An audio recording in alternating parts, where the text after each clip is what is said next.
I'm curious to hear your insights into the process that began with selecting Anne Carson's version of Euripides' Bakkhai and brought us to what we are now calling Bakkhai Variations, which is these productions of 5 short digital pieces.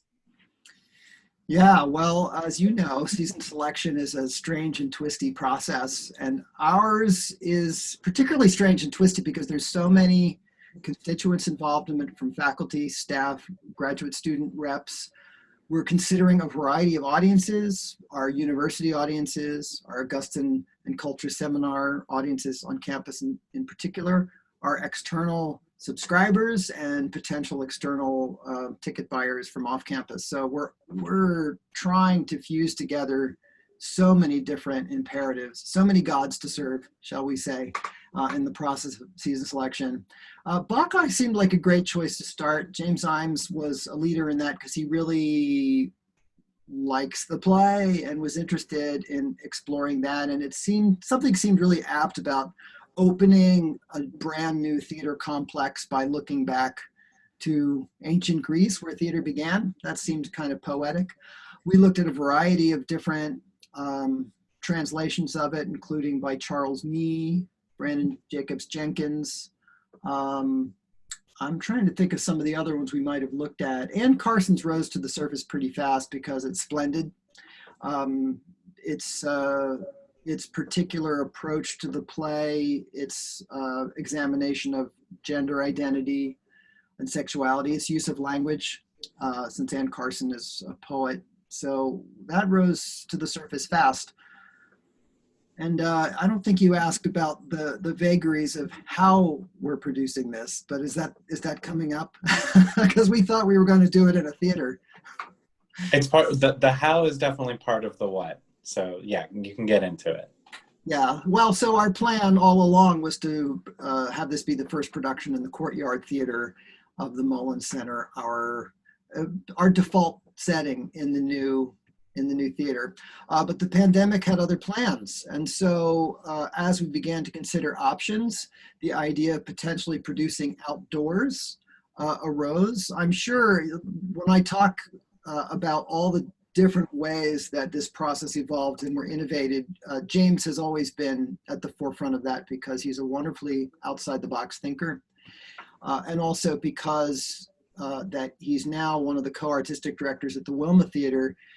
They have been considering multiple options in terms of how to translate what was planned as live theater into other forms, from radio drama to Zoom to video performances, etc. So I often can't remember in retrospect who had the first idea, because within our process, thankfully, people I think feel free to throw ideas in the mix until they refine and evolve. But I have a feeling that James's was the first idea to set it outside.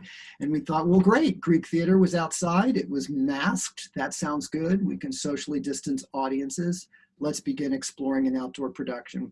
I'm sure James was the first to talk about pre-recording the text so that actors would read all the lines, but that on stage, outdoors, they would only be embodying the performances, which as masked performers, the embodiment of roles is a huge thing. So it looked like a great opportunity. But ultimately, the changing circumstances within the profession and health concerns made us back off from performing outdoors. It just felt too precarious. And so Plan C emerged. The notion, well, even as we did this, I should say, our production committee came up with the notion of commissioning 5 Villanova alumni playwrights to write short plays based on Anne Carson's Bakkhai. This was kind of a little insurance policy.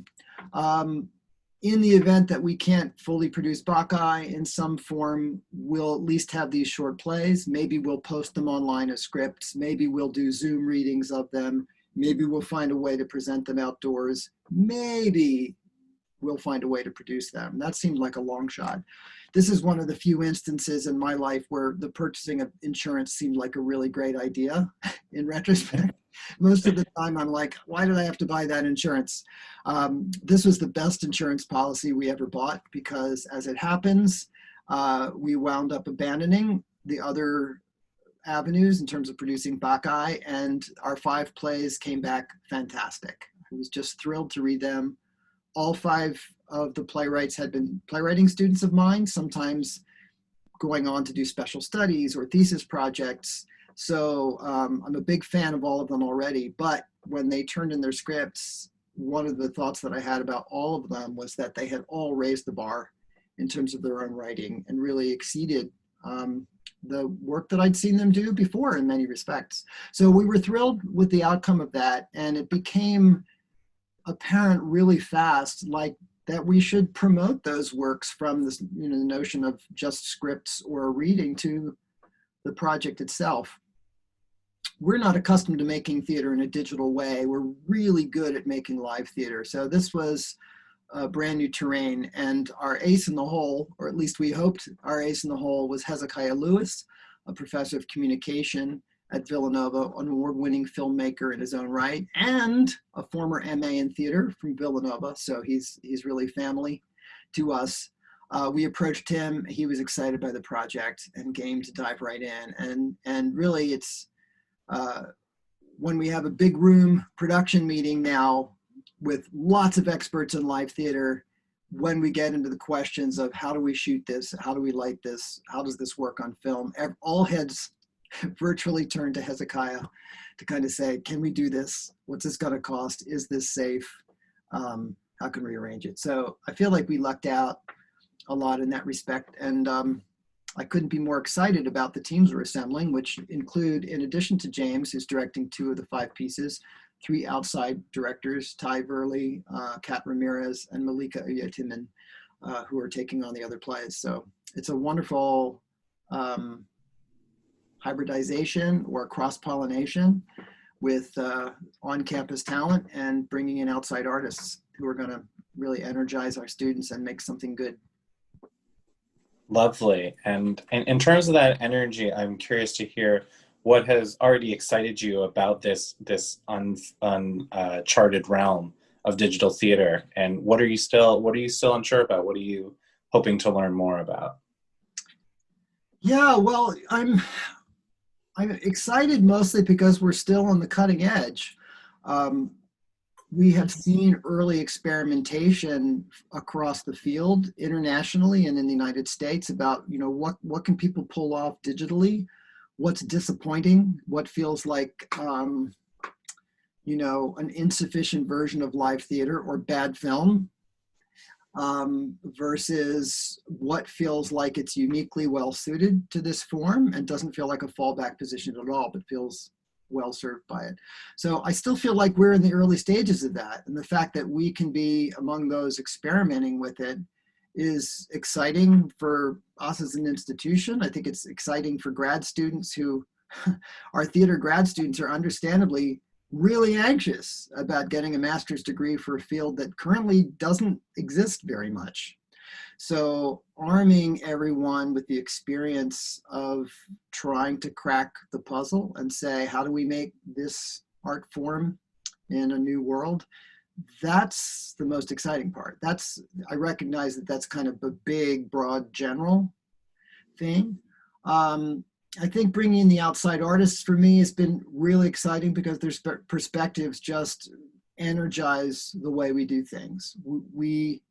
Any institution, I would say that our ability to make things improves the more we get to know each other and each other's strengths and challenges as a production staff, as a faculty. But we're also energized and the bar is raised when we bring in outside artists who have opinions of their own, different working methods from working in the profession, and different demographics than we have in the department. So, that new relationships always have some level of trepidation attached to them. Are we going to get along? Are we going to make good things? Are they going to be a good fit?